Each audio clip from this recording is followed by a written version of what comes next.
Pasukan Rusia menggunakan drone FPV untuk menghancurkan benteng milik tentara angkatan bersenjata Ukraina, seperti rekaman yang ramai beredar di Telegram pada Sabtu 27 April 2024. Dalam keterangan unggahan disebutkan, drone meluncur akurat dan menghancurkan target.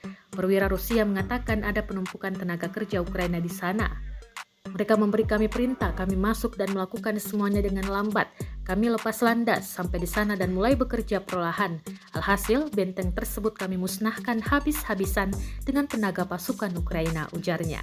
Diketahui Minggu 28 April 2024, perang antara Rusia dengan Ukraina telah berlangsung selama 793 hari sejak serangan pada Februari 2022.